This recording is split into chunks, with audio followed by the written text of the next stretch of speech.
Hello friends, hope you all are fine. Today we will learn about the class 8 science chapter 2 microorganisms friend and foe. In the part 1 we will learn about the meaning of the microorganisms, how they are useful to us. Now let's do the quick review of that. What is the meaning of the microorganisms? As we all know, all living things are called the organisms. There are the two types of the organisms, microorganisms and macroorganisms. Macro means बड़े, जो organism हमें खुली आंखों से देख सकते हैं, pure आंखों से हम लोग देख सकते हैं without using any added glasses या एनीथिंग माइक्रोस्कोप, उसको मैक्रो ऑर्गेनिज्म कहते हैं.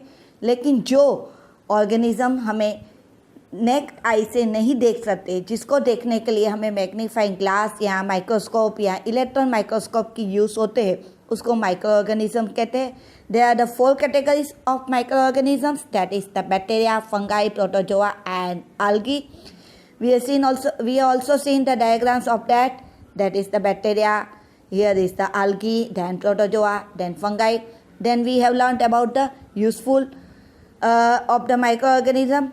That means microorganisms are used in making the curd, bread, then also it is used in the making the wine.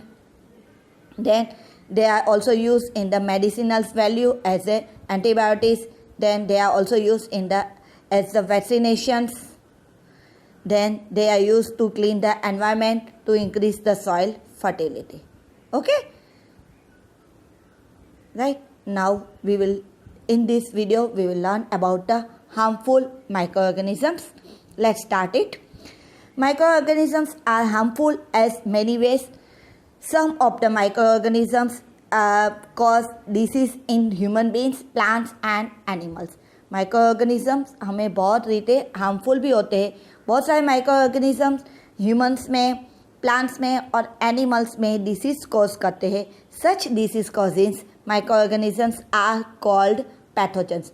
जो माइक्रोऑर्गेनिजम्स ह्यूमंस में, plants में या animals में disease cause करते हैं, उस माइक्रोऑर्गेनिज्म को पैथोजेंस कहते हैं.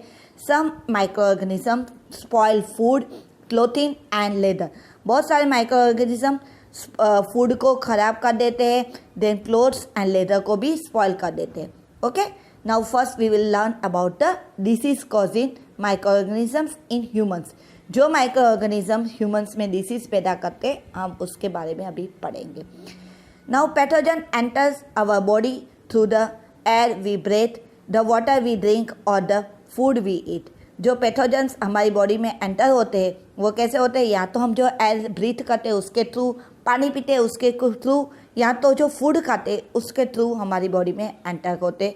दे can also get transmitted by direct contact with an infected person और carry through and the animal. वो या तो हम किसी इंसान को या कोई भी किसी को भी इन्फेक्शन हुआ हो उसके डायरेक्ट कॉन्टैक्ट में भी होते हैं, या एनिमल्स के थ्रू भी वो कैरिड होते हैं. Microbial diseases that can spread from infected person to a healthy person through air, water, food and physical contact are called the communicable disease. Communicable disease means जो ऑर्गेनिज्म, जो disease air, water, food या कोई भी physical contact से हमें spread होता है from one person to one person या एनिमल टू एनिमल, उसको कम्युनिकेबल डिसीज कहते हैं. Example of such disease include the cholera, then common cold and chicken pox and the tuberculosis. तो common cold, cholera, chicken pox ये इसके examples है. When ये कैसे होता है? When a person suffering from the common cold sneezes, the droplets of the moisture carrying thousands of the viruses are sprayed in the air. जब for example किसी को कॉमन कोल्ड हुई है, राइट, वो इंसान अभी स्नीज करेगा तो उसके जो स्नीजिंग्स में से जो ड्रॉपलेट्स निकलेगा वो एयर के अंदर स्प्रेड होगा. ये वायरस, द वायरस में enter the body of the healthy person while breathing. अब ये वायरस कहाँ होगा? हेल्दी बॉडी के अंदर फिर एंटर होगा. Getting? Now there are some insects and animal which act as a carriers of the disease causes microbes. बहुत सारे इंसेक्ट्स है और एनिमल्स है जो कैरियर के रूप में डिसीज कॉजिंग माइक्रोब्स के कैरियर के रूप में भी काम करते हैं. House fly is one such carrier. The fly sit on the garbage and animal etcetera flies, house fly क्या करती है, गंदी जगह जो गार्बेज होता है, एनिमल एक्सक्रीटा होता है, उसके ऊपर बैठी होती रहती है. Now pathogen stick to their bodies, pathogen उसके बॉडीज के ऊपर स्टिक हो जाता है. When this fly sit on the uncover food they may transfer the pathogens. अब ये हमारे घर पे कोई भी अच्छा फूड अगर कवर नहीं किया होगा और फ्लाई उसके ऊपर बैठी होगी, तो जो उसने वो गंदी जगह से पैथोजन्स उसके बॉडी पे हुए वो हमारे फूड के ऊपर आकर क्या होगा, ट्रांसमिट होंगे. And whenever it's the contaminated food is likely to get sick, right? तो जो भी ये whoever eats this contaminated food वो अभी बीमार हो सकता है. So it is advisable to always keep food covered. इसलिए हमेशा ये सलाह दी जाती है कि हमारा जो भी फूड आइटम्स है वो always we should cover it properly. Avoid consuming uncover items of food, right. हमें जो बाज़ार में लारी पे अनकवर फूड आइटम्स मिलती हो वो हमें कभी भी कंज्यूम नहीं करनी चाहिए. Another example of a carrier is the female Anopheles mosquito. Female Anopheles mosquito वो अनदर कैरियर का नाम है which carries a parasite of the malaria, जो मलेरिया का पैरासाइट को ट्रांसमिट करने में काम आता है, कैरियर के रूप में वो यूज़ होती है. फीमेल एसिड mosquito act as a carrier of the dengue virus. Female जो एडिस मॉस्किटो है वो डेंगू वायरस का कैरियर्स के रूप में यूज़ होती है. How can we control the spread of the malaria और dengue.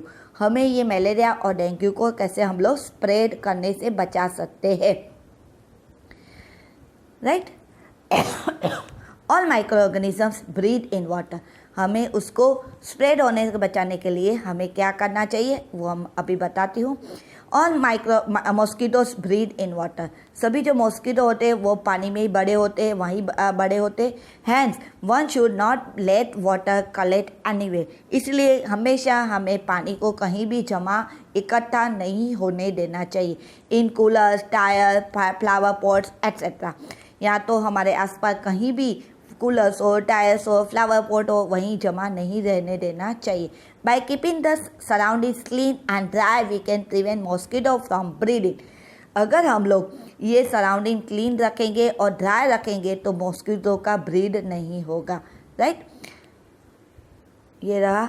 Here I am showing you some common human disease caused by the micro organisms.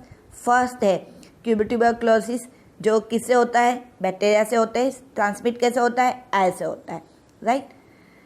Then measles, that is also the microorganism caused by the virus and spread by the air.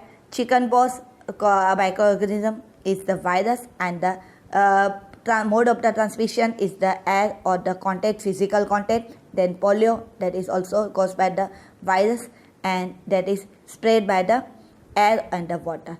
And which preventive measures we should follow. We should keep the patient in complete isolation. हमें उस patient को completely isolated करना चाहिए. Keep the personal belonging of the patients away from those of the others. उसके जो भी personal belonging है, उसका जो उसके टॉवेल है, उसका जो भी कपड़े हैं, उसका नैपकिन है, वो हमें पेशेंट का दूसरों से दूर रखना चाहिए. And vaccination to be given at the suitable age. इसकी वैक्सीनेशन जो अवेलेबल है वो हमें उसको एक प्रॉपर एज पे देनी चाहिए. Now second is the cholera, which is spread to the bacteria and the mode of the transmission is the water and the food. And typhoid is also caused by the bacteria and mode of the transmission is the water. And preventive measure is the maintain the personal hygiene and good sanitary habits. Consume properly cook and boil drinking water and the vaccination. 3 preventive measure है. एक हमें personal hygienic रहना चाहिए, good sanitary habits करनी चाहिए, properly cook food खाना चाहिए and boiled drink पानी पीना चाहिए और वैक्सीनेशन लेनी चाहिए. Third is the hepatitis B and it's caused by the virus and mode of the transmission is the water and the preventive measure is that we should drink boiled drinking water and also do the vaccination at the proper age. Fourth one is the malaria. It is caused by the protozoa and it is spread to the mosquito. And for preventing this we have to use mosquito net and repellents. spray insecticides and control breeding of the mosquito by not allowing water to collect in the surroundings. हमें पानी को हमारे आसपास collect नहीं होना देना चाहिए. Okay, now some of the common diseases affecting humans, their mode of the transmission and their some general methods prevention we have learned in this year. Okay, so this is about that, how microorganisms cause disease to the humans, right? We have learned this. Thank you very much for watching this video. Hope you like this video.